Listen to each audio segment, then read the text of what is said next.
opportunity to talk with people who are involved in learning. That's the one thing that I didn't do for most of my life. When I meet my professors and teachers in school, I still get scared because I never learned anything. So I hope you will excuse any errors on my part. Let me balance this water first. Okay.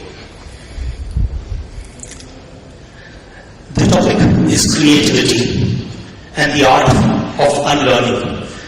Probably there are lots of you who know much more about the topic than I do. But I would like to relate it to actually my own experience as a businessman and the fact that I spent 25 years of my life as a businessman and one fine day got up and decided to write a novel. And how did that process work for me? Let me start out by talking a little bit about creativity. Yeah. You want me to do that? Okay.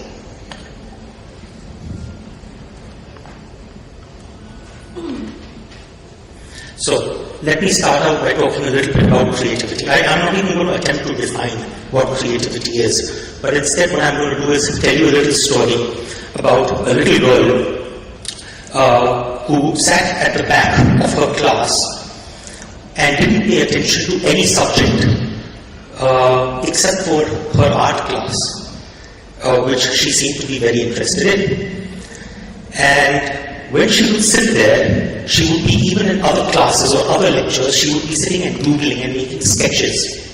So one day, her teacher got up from the front and wandered over to the back and asked her, "What exactly are you drawing?" And she said, "I'm drawing a picture of God." And the teacher said, "Well, no one knows what God looks like." And she said, "Well, just give me a minute. In a minute you will know what God looks like."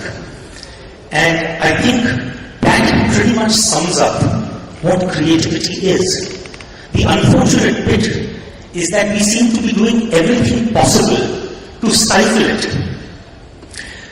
We don't incentivize people to go out on a limb, to take risks, to, even if possible, at times go wrong. Going wrong gets punished. And it's because of that we end up creating a fear that, oh, I can't afford to goof up. And the moment that fear is created, we end up stifling creativity. So, what exactly is creativity and why is it inversely related to the fear of being wrong?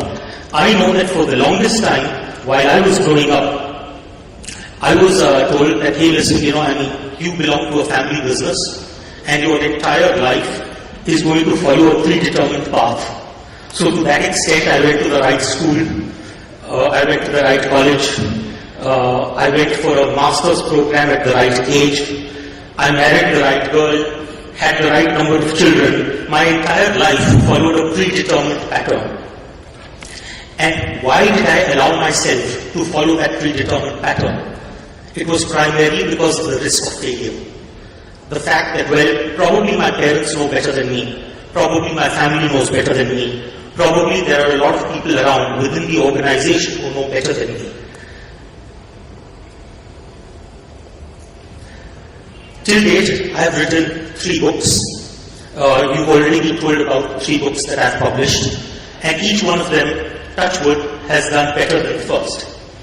And I now have a situation where I'm coming close to about the 500,000 mark, which is a pretty substantial number by Indian publishing standards.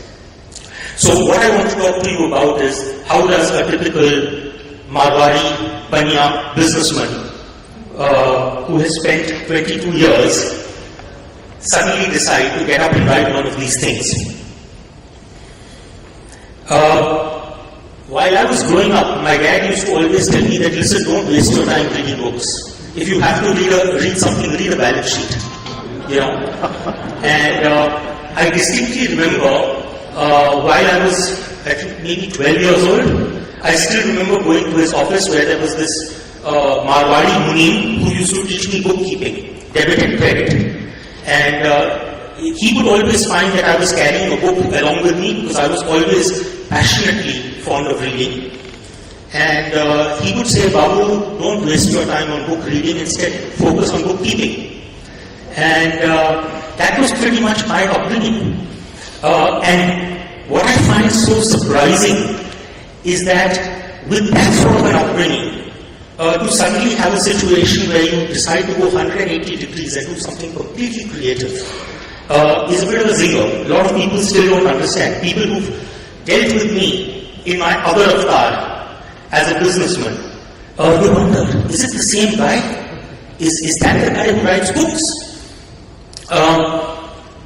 What happened for most of my life while I was growing up was this typical routine of business, making money.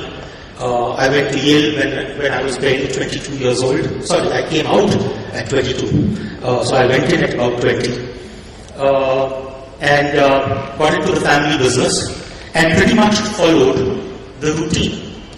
And I was quite happy with my life, no regrets whatsoever. I had a very good lifestyle, being the third generation in a family business which employs about 900 odd people. A lot of people would look at me and say, what are you cribbing about? You have everything that you need. But I think the problem with winning the rat race is that you're still a rat. And that's pretty much the way I felt, that I was a rat. I think at times I still feel that my life is following a pretty much predetermined pattern.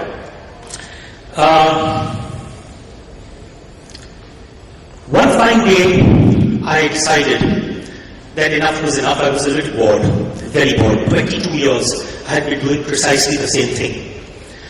I must tell you, one thing that exists in most of our family-type businesses is that we do not encourage creativity. And there's a reason for that, because creativity involves a certain element of risk. And risk implies the possibility of going wrong. And the possibility of going wrong implies losing money. And losing money is not going simply from one individual's pocket, but it's going from a family's pocket.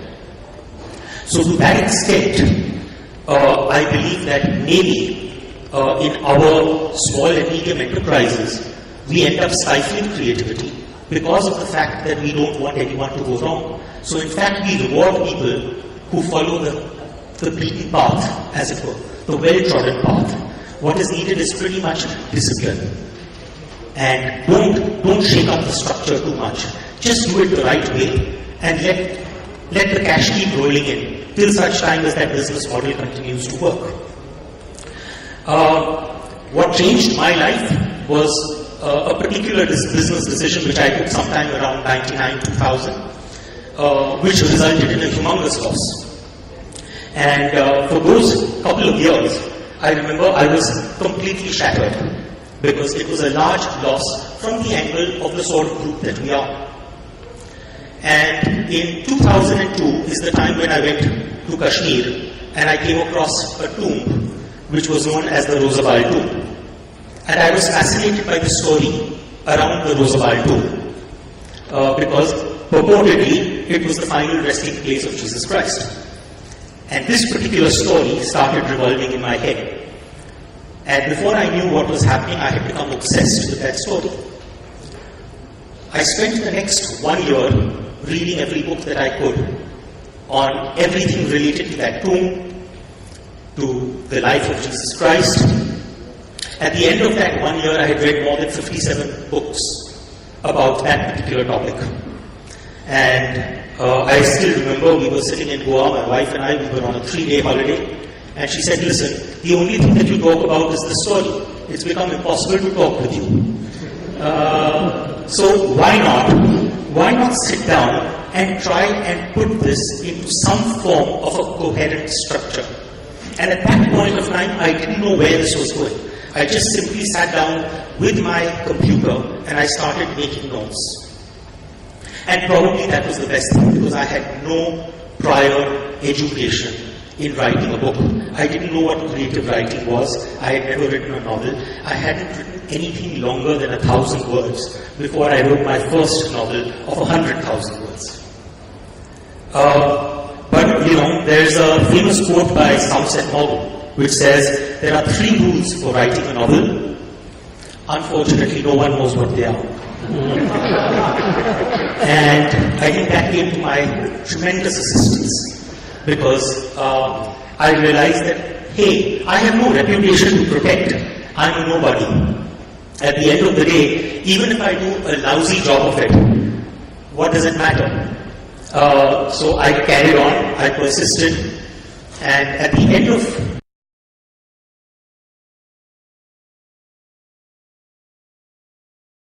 thoughts, the little that I recall, I think, if I'm not mistaken, the Harry Potter series was rejected 12 times before it was published. Gone with the Wind, a classic if there was one, was rejected 18 times. I think Stephen King with his first novel, Carrie, was rejected about 30 times. I know that you've had someone yesterday who has co-authored a Chicken Soup series, but I think the original Chicken Soup for the Soul was rejected about 33 times. And of course, topping that list, I think, probably was Ashwin Sanghi with 47 rejections. And any normal person at that point of time would have said, to hell with it. Just not working out, not worth it. There were people who actually just wanted to tell me that your manuscript is good and original, but the part that's good isn't original, and the part that's original isn't good. And of course, I still remember receiving a stinging criticism from someone who said, your novel is so beautiful, but I wish you would edit it down to a more readable level. Ideally, your novel should have stopped at page 10. So, the question was that what exactly did I do after that? I decided to self-publish my novel because I had been rejected entirely. I don't think there was any publisher left who I could approach.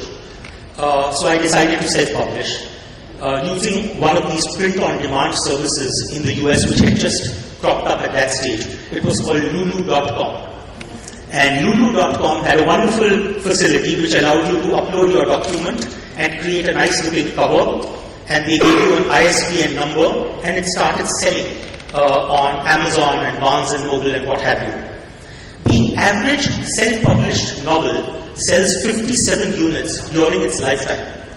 Incredible, right? The statistic, 57 units. And I bet you the vast majority of those 57 units are basically to the author himself, who's probably picking up books in order to give to friends and family. So honestly speaking, the odds of making it big at that time as a self-published author were very limited. I was very lucky in that sense that within about 6 months, my novel had sold about 900 copies.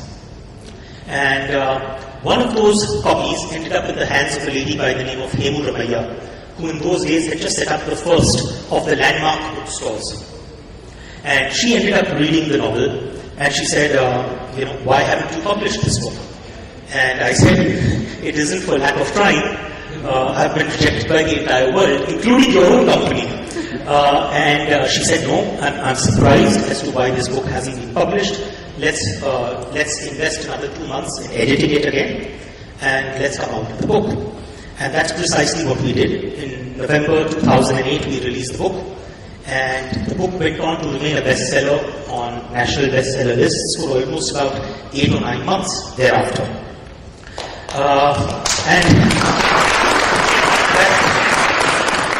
I think that was the time when I realized that I had something in me and that I could actually take this forward. It's very different to write a book and have a few people read it, and it's very different when the actual numbers tell you that there are people who are interested in reading your material. So if you really look at it, my entire life was a lot about unlearning. Unlearning to be a businessman and learning to be a novelist. So now let me take you into territory that you all are familiar with, which is the concept of unlearning. And of course, there are multiple definitions. to discard or put aside certain knowledge as being false, to try to forget something learned, or to discard accumulated knowledge. The art of releasing old knowledge, to be uninformed, or to acquire wisdom, either by replacing old information which has been supplanted by new knowledge, or alternatively by relinquishing falsehoods. All of this is too technical for me, honestly speaking. What I can tell you is that if I go back to Mahatma Gandhi, he said, your beliefs become your thoughts become your words become your actions become your habits become your values, and your values becomes your destiny. The way I see it is that what's relevant is the first, which is belief, and the last word, destiny. If you really need to alter your destiny, you have to have the ability to be able to alter your core belief. And that is easier said than done. Very, very difficult. Because you not only need to change yourself, but you also need to change a lot of fear within yourself, and you also need to change people's perceptions of you, the people who are around you. I have always loved The Far Side. I don't know how many of you follow that cartoon strip, The Far Side, and this is a pretty funny sort of a situation with a student putting up his hand and saying, Mr. Osborne, may I be excused, my brain is full. Instead of saying my bladder is full, my brain is full. And that's what happens to a lot of us. We are so completely busy with the mundane stuff that we do throughout our lives that honestly speaking, where do we actually have the time to really sit down and think? I'd like to show you a small movie clip now, which sort of pretty much talks about this. Can we have a little volume? 国外整体以及我们的经济的支撑，听话些，是出自什么？你看起来，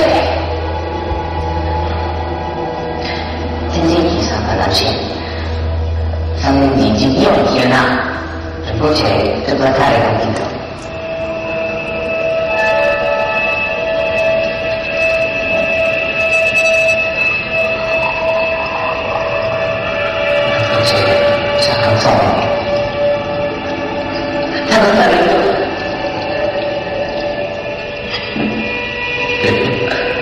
只要可以女性善良，都把这样的保护力度，对他来说的伤害，也肯定是来得更久。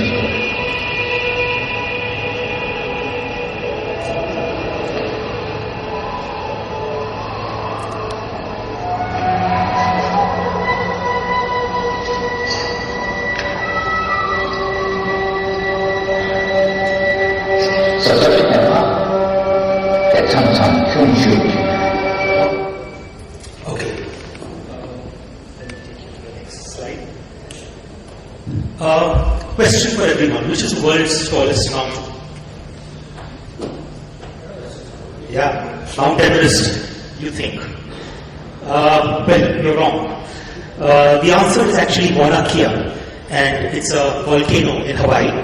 And as measured from its base to its summit, it is 33,465 feet high, almost a good 4,500 feet higher than Mount Everest. But the distinguishing feature of this particular mountain is that almost about 3/4 of it lies underwater. So the visible portion is actually only a quarter of the mountain. And that's precisely the reason why we continue to call Mount Everest the highest mountain. The point I'm making is that sometimes what is lying very much well before our very eyes, we are unable to actually pick up on.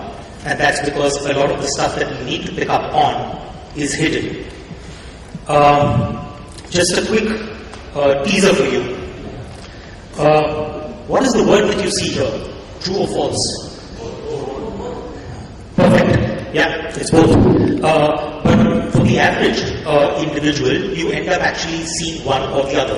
It takes a while before you actually notice. So there will be a large number who actually see true and then observe the false. And there are some who will look at false and then observe the true. That is the problem with the human brain, that we don't necessarily have the ability of being able to take two diametrically opposed ideas and keep them in our heads at the same time.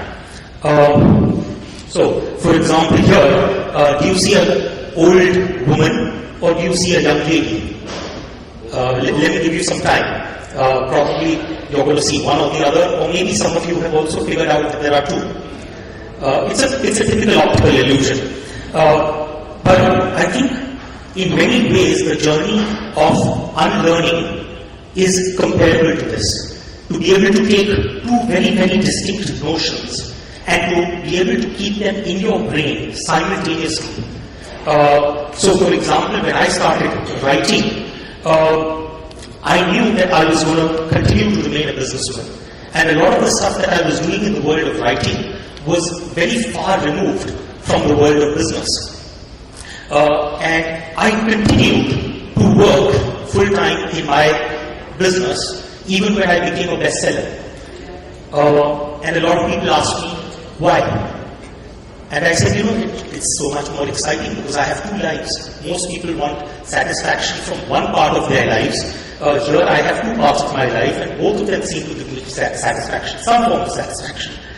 So I think the ability to be able to take multiple views and keep them stored away within the recesses of your brain, even though they may be diametrically opposed, I think that is one of the key learnings which I have taken away from the process of unlearning.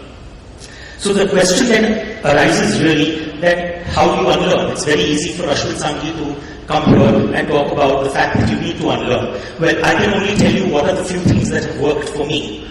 And hopefully some of these may work possibly for you. One is, I think you need to create space for thinking. Honestly speaking, most of us just have so much going on in our lives that we don't have the requisite mental space to think. I notice that when I get into work, for those 8 hours when I'm at work, the phone incessantly is ringing, there are messages coming in, there are visitors to be met, and for a lot of people, that happens 16 hours of the day. So I wonder as to, once you deduct the time that is needed for your daily life, what is actually left? Where is the time to actually think and contemplate? So I think this is one very important issue. The second is to be able to play with ideas. And by that I'm meaning to take a bit of a cross-functional approach. Let me give you an example. In my own case, when I started writing the Rozabal line, it was fundamentally a theological and historical work which looked into the life of Jesus. When I started writing the Chanakya Chant, which was my second novel, that was much more of a historical thriller. And I wanted to write it in parallel. One part of it being 2,400 years ago, dealing with the life of Chanakya and Chanakya, and a second story in parallel, a story which was going to be about a modern day Chanakya who is attempting to use the very principles of the Arthashastra in order to create the next Prime Minister. And I wrote it as two parallel stories. And let me tell you, writing two parallel stories is pretty difficult because you need to try and make sure that they work in tandem and that the reader doesn't get put off. I think everywhere you need to be able to figure out as to what is an idea that is worth exploring. When I was writing the Rozabal line, one of the ideas that came to my mind was that if we look at the founder of the three Abrahamic religions, it's Abraham. And we know that Abraham came from an area which is now commonly known as Iraq, in those days Sumeria. And it fascinated me that if I was to take the A out of Abraham from the beginning and put it at the end, I would get Brahma. And I was wondering, I said, what is this? Why? And I said, is there a connection? And then when I went further, I realized that Abraham had a wife, as per the Bible, known as Sarah. And on the other hand, whenever we depict Brahma, we always depict him with his consort, that is Saraswati. Now, those connections would never have come to me had I not been open enough to let them come to me. I think that is what the point I'm trying to make. Very often, the ideas don't hit you because you've already made up your mind that that idea is a foolish one. So I think playing with ideas, and more importantly, daring to believe that the impossible idea may possibly be true. So for example, with my latest novel, The Krishna Key, I was wanting to explore, when I looked at the photograph of a typical shivling versus the photograph of the Baba Atomic Research Center, I found it amazing that both have such striking parallels. Both have a cylindrical phallic object in the center. Both have coils running around them. The coils have water in them. And I was, was the Baba Atomic Research Center created in the fashion of a shivling? Or is it possible that the even more preposterous could be true, that the shivling was actually some sort of a nuclear device? And so the ability to entertain that sort of a thought is what I believe is very much key to this whole unlearning and creativity process. When I took that notion forward, that this could be possibly a nuclear reactor, that led me to a series of research articles which eventually showed me that the bale leaf, the bale patta that we put on top of the shivling, that we chadhav on the shivling, the bale patta has one very interesting quality, which is basically known as a radioprotective capability. It has the ability to be able to absorb radiation. And now once I combined those two ideas, then I had a pretty good hypothesis in front of me. But that hypothesis could never have emerged had I not been open to the idea of even making the preposterous sound plausible. I think adapting the idea to a useful context, very critical, because ultimately you can have a dime a dozen ideas, but how do you actually apply it and how do you make it work? And finally, taking action even in the face of objections from experts. And I purposely use the word experts within inverted commas, within quotes, because for the longest time I was told that I can't write, and I was told that I was not worth publishing. And had I gone as per those experts, I wouldn't have ever published my first book. So, let me just end with a few interesting observations. The famous Isaac Asimov. It's not so much what you have to learn if you accept weird theories, it's what you have to unlearn. Alvin Toffler, the illiterate of the 21st century will not be those who cannot read and write, but those who cannot learn, unlearn, and relearn. One of my favorites, Thomas Cardinal Wolsey, the man who was responsible for making sure that Henry VIII got all his wives, eventually bumped off. Be very careful what you put into that head, because you will never ever get it out. Just explaining how difficult it is to actually unlearn. John Maynard Keynes, the difficulty lies not in new ideas, but in escaping from the old ones. Finally, let me end with another small story. This is a small poem actually written by a 14th century Benedictine monk, and we don't know his name. But what it says, the translated version is, when I was a young man, I wanted to change the world. I found it was difficult to change the world, so I tried to change my nation. When I found I couldn't change the nation, I began to focus on my town. I couldn't change the town, and as an older man, I tried to change my family. Now, as an old man, I realized that the only thing that I can change is myself.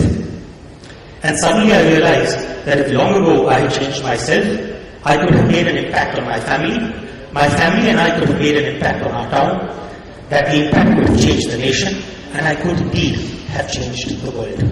So, I think probably the entire process of unlearning, learning, all starts from within.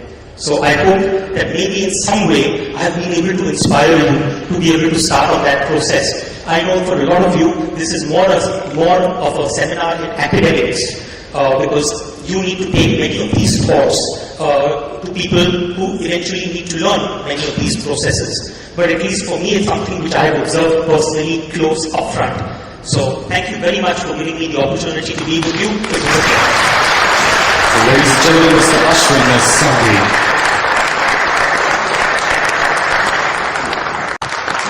Ladies and gentlemen, Mr. Ashwin Sanghi. Thank you, Ashwin. Those were some brilliant stories, brilliant anecdotes. And when you were talking about how you're a Marwari Banya businessman family, I said, well, that's me. And I just wanted to share with everyone, I'm still in that rejection mode. So I'm hoping it's my 46th or 47th, and I'll step out on my path then. Over the hump. Over the hump, right? So thank you so much. And there were some brilliant insights. A moment for a sales plug here. Last year we started the Unlearning Expo. So with the vision of saying that, we already know everything in learning and development, and there needs to be an exposition for us to discover new technologies in mobile learning, social learning, e-learning, whatever it is. So we have our Unlearning Expo. I've been trying to earn my lunch and dinner by making sure all my, Expo booth owners get enough visitors. I haven't earned it yet. Please make sure you guys go and visit the Expo so I can go home and sleep peacefully tonight. Thanks so much. And thanks, Ashwin. Thank you. A small memento from us. Thank you so much. Thanks a lot. Thank you. Thank you very